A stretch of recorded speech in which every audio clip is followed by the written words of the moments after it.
What's up mga kababayan? Just That Matters here. Dito sa video natin ngayon ay ating panoorin o pakinggan itong mga nagbabagang balita mga kababayan. Binutata ni Congressman Marcolita itong mga kongreso dito sa ginawa nila sa isang OVP chief ni BP Sara na si Atty. Lopez mga kababayan. Paano ba naman kasi hindi na makatarungan di umano ang mga ginagawa ng mga Quadcom, no? Na dahil sa pag-contempt nila dito sa abogada, hindi maiwasang ma-stress at magka-anxiety ito, na ngayon nababalita na nagkaroon pa ng sakit sa pagkakakulong sa kanya. Grabe naman yan. Buti na lamang nandito si VP Sara upang gabayan, no? At pinuntahan pa nga siya kagabi nang bigyan ng lakas at patatagin ang kanyang kalooban. Pero bagong lahat mga kababayan, huwag niyo po sana kalimutang mag-like at subscribe para updated ka sa mga uploads ko araw-araw. At yun na nga mga kababayan, grabe talaga ang mga nasa likod ng mga pang-iipit sa mga Duterte mga kababayan, na kahit ang vice presidente natin na ikalawang pinakamakapangyarihang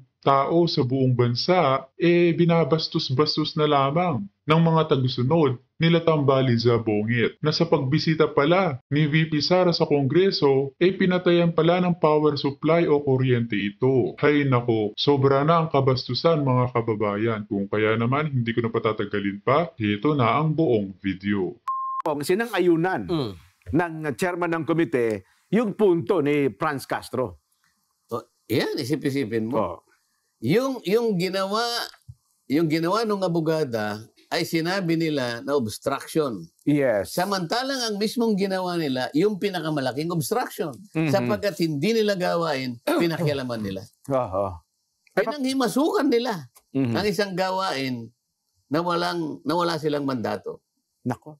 Paano kung kinwestiyon halimbawa ni Atty. Zulaika at naalala ko kung yung sinabi sa inyo ni Congressman, sabi niya, are you rebuking this committee? Sino yun? Di ba? Are you rebuking this committee? Rebuking. Si Congressman... Atrasado. Opo, kaibigan natin naman yan. Hindi ba sinabi ko, hindi ko sila... Hindi ba kilala? Alam mo kung ba't sinabi ko yun, Jen? Bakit po? Ganito kasi yan Yung kakilala ko na Congressman Abante. Tama. Hindi ganun ang mga ugali noon yan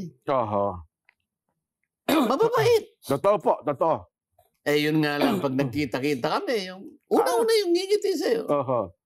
Palibasa, ang buong akala niya, nabasa niya ang kabuuan ng Biblia Wala naman talaga Maraming gumawa yan Wala yung pag-uugali na parang arugante. Wala yun. Ay, opo, napakababang loob natin yan. Lalo naman yung isa.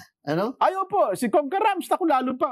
Sapagkat, talaga naman tinutumbasan ko rin naman ng ganong kasi nga, wala namang kaya pala sinabi niyo hindi yun nakilala, nagbago talaga, no? Bigla na lang akong ginaganon. Hindi naman yun ang kakilala ko talaga. Kaya sinabi ko, hindi ko kilala. Opo. Sana maintindihan nila. Sapagkat nabigla ako Nagbago Nagkaroon ng nagkaroon ng parang 360 360 turnaround. Hindi daw 360, 180 lang dyan. Ganun ba kalahati? Kasi kung 360, ganun. Nabayaran kasi, no? 180 kong tumalikod. Kasi pagka nagkita-kita kami noon, alam mo yung mga earlier congresses. Opo. Kasi nagkita na kami niya siguro mga 15 congress. Opo, tama. 17 congress. Magagalang naman yan. Parang biglang Na kagabi pala ay sinamahan ni Inday Sara si Attorney was it Zulaika o Zulaika? Attorney Lopez na lang para safe tayo. Para damayan, okay? Ang kanyang chief of staff na kinulong o dinitini, kinontempt ng walang tamang basihan o paglabag sa batas ng mga kajotahan dyan sa Congress. Mga kababayan, dahil dinamayan ni Inday Sara at hindi po siya inalaw, ayon sa ating source, ay hindi siya inalaw na samahan si Atty. Lopez kung saan siya nakadetain, dyan sa House of Representatives. So ang ginawa ni Inday Sara, ayon sa ating source, ay ginamit niya ang opisina ni Congressman Pulong Duterte para magpahinga siya doon.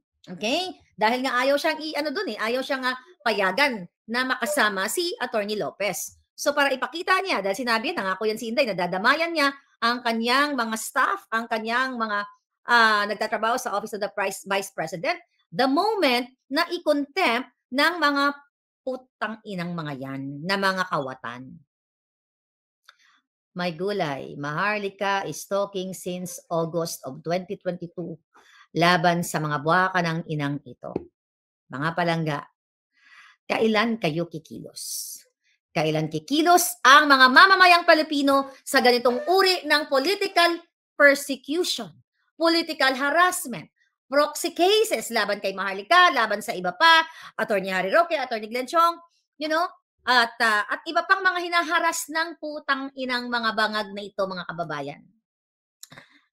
Ngayon, mga palangga, yung patayan ng ilaw, ang ating Vice President, isang pagpapakita sa inyo na sinasabotahe ang may pinakamataas na botong nakuha sa history ng ating bayan, walang iba, ang ating Vice Presidente na nakipag-tandem, nakipag-unit team sa mga bangag.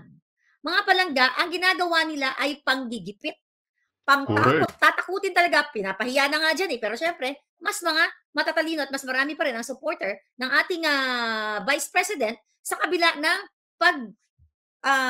pag-aatake sa kanya. Vice President to, mga palangga, mga kababayan. Hindi mo pwedeng bastos-bastosin na ganyan na papatayan mo ng kuryente or papatayan mo ng power supply dahil utos ni Tamba. Utos ni Tambaluslos. Hinanapan na lahat ng butas. Diyan sa commission on sa hearing ng in aid of persecution and in aid of what? Pagko-contempt.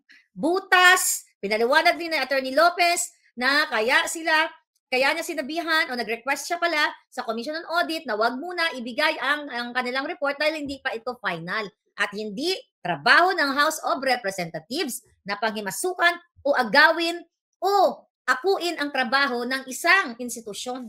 Di ba? Dahil meron ngang separation of powers which is yung ipinaliwanag ni Attorney Lopez, mga kababayan. Ngayon, samot-saring mga fake news. Gumagamit si Lisa ng trolls, gumagamit siya ng mga vloggers na bayaran, na mga pangit, mga mabaho, mga pusali, masangsang ang amoy sa malansang isda. Paggamit ng posisyon ng buwakan ng inang bangag na Adictus Benedictus na authenticated bangag, dito lang yan sa California, di ba? At ginagawa ng mga ito para gipitin ang ating Vice President, ang ating dating Pangulo, ang dati nilang, sabi nga, #1 loyalist na si Maharlika sa pamamagitan ng mga proxy cases ni Liza Tanas. Mga kababayan, ito ay pagpapatunay, okay, na ang gobyerno ninyo ay sukdulan ng kasamaan.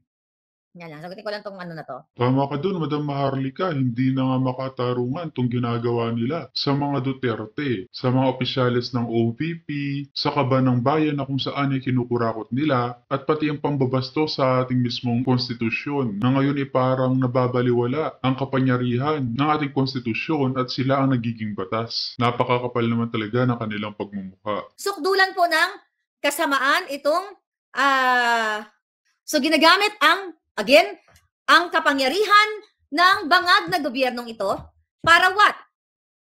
Para takutin, para sindakin, para pahinain ang isang malakas na Vice President. Wini-weaponize ng gobyernong ito, ang bangag na ito, ang mandato, ang kapangyarihan, inaabuso nila. Imagine mo sino ang nag-utos para patayin ang kuryente o ang water supply, putulin diyan sa Congress. At ang pagkakaalam ko, hindi yan totally na pinapatay ang lahat ang power supply diyan. Meron ba taga-Congress dito? Hindi ko natanong si Attorney Glenn Chong. So the moment na ginagawa nila to, mga kababayan, ang paggamit, 'di ba? Ang paggamit nila sa Commission on Audit, 'di ba? Pinapersa nila na mag-present ng mga papel-papel na mga dokumento na ito. Ang paggamit ni Tambaluslos dyan sa House of Representatives sa pag-utos dito sa mga security forces dyan sa loob o yung mga utility personnel dyan na, patayin nyo yung ilaw na yan kasi nandyan si Inday Sara. Ito ay patunay.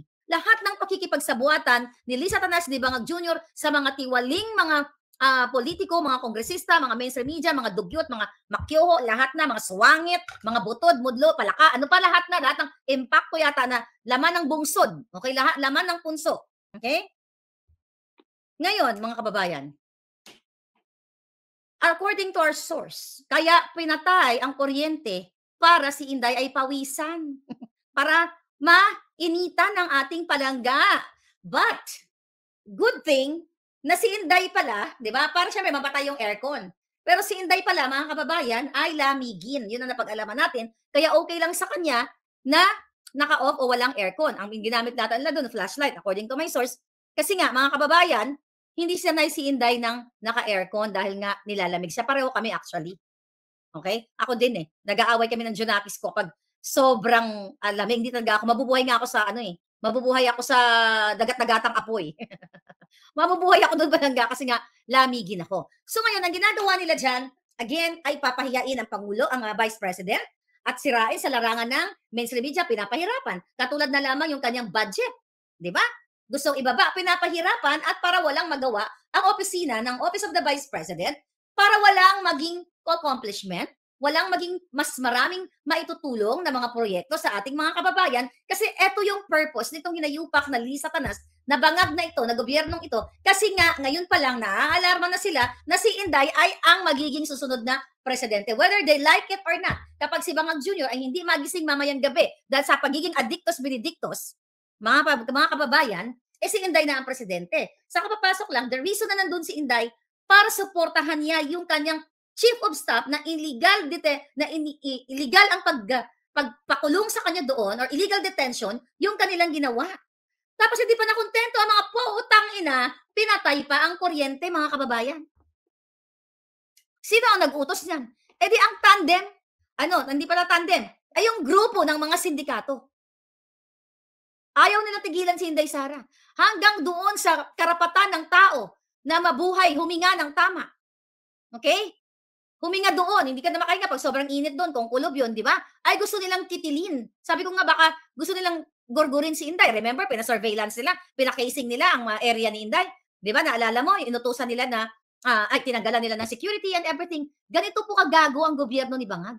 Kasi sila ay grupo ng mga sindikato na gumugurgor, nagnanakaw, nangingidnap, nang i-smuggle, lahat na ng kasamaan, lahat ng high crimes ay nasa kanila. Kaya gusto nilang ipakita, sabi ko nga, yung kanilang harassment, political harassment sa mga kritiko o sa mga oposisyon. Dahil si Inday, ang pinaka, siya, yung pinaka-prominent now, na kumalas siya sa unit team ng mga Bangag. At napakaganda ng kanyang desisyon dahil, mga palangga, nakita niyo, after niyang kumalas, ang ginagawa sa kanya, ginagawan siya ng mga bogus na mga pagbabato ng mga dokumento, itong Mary Grace Piatos issue na ito, hindi pa natin alam dahil hindi naman toro ang investigation dyan sa House of Representatives dahil ang gusto lang nila pakinggan, yung gusto nilang pakinggan. Ang gusto nilang i-present, yung gusto nilang i-present. Naalala ko pa nga yan dyan Hindi ko makakalimutan yan. Nag-privilege speech. Aba? Opo. Yung, ang subject matter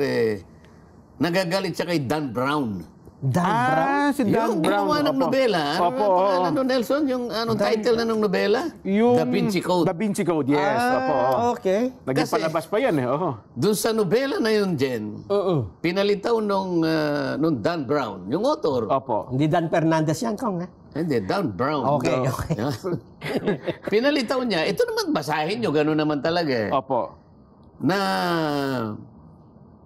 ang ating Panginoong Jesucristo ay tao. Okay. Pinalitaw niya yon. Sabi niya, this is blasphemy. This is abomination. I cannot accept that this Dan Brown, sabi niya, will do such a model. Sasabihin niya kanya ang Panginoong Jesucristo ay isang tao lang. O di nagpalista ako ngayon, i-interpolate ko siya. Tatanong kayo. Opo. Nung makita niya nagpalista ako, nirecognize ako, biglang tumakbo Ganun ba? Sabi ko, bumalik ka, sabi niya ganun. Pagka nagkita kayo, sabihin mo sa kanya. Ayun. Ganun ba? Nako, hindi pa yan na mainit dyan eh. Magtatanong lang naman kaya ako. Magtatanong nga lang. Oo nga. Ilang tanong lang naman bumalik ka. Tumakbo, pumunta sa South Lounge. So hindi na Paano mo tatanungin yan? Wala na. Hindi, pero ako naman kung Nelson, bago mo lang ituloy yung isa pang mainit. Ako naman kung ako saksing buhay at nakikita ko naman kayo sa Kongreso. Ang iba sa mga yan nagmamano pa sa inyo, tawag sa inyo, manong, di ba? Mga ganyan. Well, may katwiran naman pala kung bakit yung sinabing hindi nyo na sila nakilala. Kasi malaki nga pinagbago, Kong. Hindi na sila yun eh. Tama. Paano mo pagkikilalanin? Sino ba ito? Hindi naman ito yung mukha. Yun pa Kunti rin. lang yung pinagbago eh. Kaya lang yung ugali, yun ang nawala eh. Kinikilala ko kasi ang tao dyan. Hindi lang sa mukha. Ayan. Sabagay. Kung hindi yung representasyon niya bilang isang tao. Yung kabuuan niya. Ano yung ugali ng tao na yun sang-ayon sa aking pagkakakilala. Ngayon, pagka bigla kang umalis doon sa pagkakakilala ko sa ugali, ay hindi ikaw na yun. Baka ako kinopya lang yung mukha. Pero hindi na pala siya doon. Sige, Nelson, tuloy mo. Silaban mo pa si Kong at baka umalis nga bigla eh. Ay, tuloy mo pa. Hindi pa pala yan ang exciting part, Jen. Meron pa. Painit ng eksena eh. Nako. Alam nyo ba kung kagabi? Teka muna. Opo. Ang sasagot dyan, si Jen. Opo. Sige po. Hindi naman siya Kong, ako hindi naman ako magtatanong. Nagkikwento lang ako. Sabi ko sa inyo, Kong, ito, sa oras na ito, ang nanonood na po sa atin ay libo-libo na. At yung gusto ko lang liwanagin. Wala naman nagko-comment. Wala, di ba? Mas gusto nilang pakinggan kayo, Kong, kaysa mag-comment. Wala nagko-comment, di ba? Ayun po, makikita natin sa ngayon. Ito na. YouTube at saka Ito na. Wala na pong Vox Populi, ganyan. Ano bang petsa ngayon? 22? 22. 22, ayun. Oo. Kasi si Vice President Inday Sara Duterte ay pumunta kagabi doon, Jen. Ha? Hindi, teka muna bago yan. Meron akong nakalimutan. Ano yan? Ano yan kasi Sige po. anti-climax na yung sinasabi. Okay. Hindi ba nung isang araw na nandito ako, Martes yata. Martes po ng hapon, opo, Kong. Meron tayong mga dinescribe Oo. na mga personalidad Yung mga katangian. na bumubuo ng Quadcom. Tama po. May kontrabida, may bida, may kenkoy, May high blood, opo. Magalang. di ba? May bagalang. Meron tayong napusuan na magalang, Opo. merong pikon, May bastos. may bastos, Yes po. may high blood. Yes po. Meron tayong nakalimutan May naiwan pa. Ganun po. na importante rin. Nakatangian din po na maobserbahan natin sa Quadcom. Oo, yung walang katapatan. Mapangit. Yung paimbabaw. Yung, ano ba yung sa ibang salita pa nang nagpapanggap. Nagbabalat Ano ba? kayo. Balat kayo. Yan. Masakit, Okay. masakit yan, Kong, ha? Nagpapanggap, nagbabalat kayo, ano pa ang isa? Nagtatatwa ng totoo, nagsisinsay ng katotohanan. Mabigat na yan, baka hindi na kaya ni... Nagbubulaan ng yan. Nagbubulaan. Kabulaan na napuya pag nagkaganon. Pala niyan. Meron. Masakit yan, Kong, At ha? ito'y tumutukoy sa marami sa kanila. Marami. Lalo na yung mga abogado. Nako. Basta abogado ka, tatamaan ka nito. Bakit kung ano bang... Kasi meron kaming tinatawag na lawyer's oath. Yung pagka may abogado, meron kaming palasumpaan eh. Tama kayo. Ni-revise ito. Opo. Ni-revise. Isa sa mga dapat nilang maintindihan dyan. Kasi ito pag nilabag mo, pwede kang madisbar eh.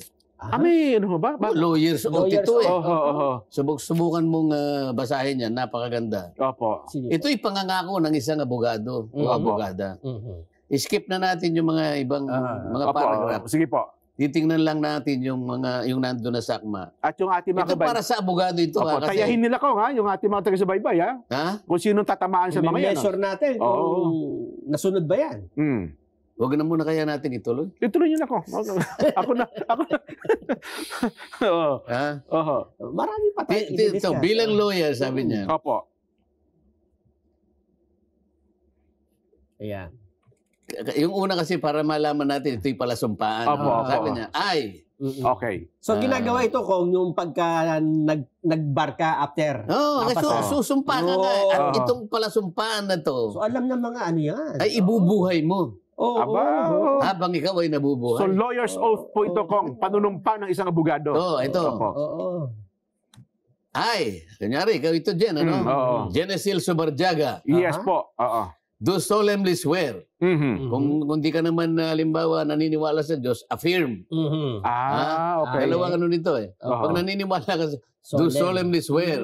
Ganun pala, okay. That I accept the honor, Mhm. privilege, duty, and responsibility of practicing law in the Philippines as an officer of the court in the interest of our people. Aha. Mabigat ang ano nito eh. Aha. Aha. Ang daming I. Kanya.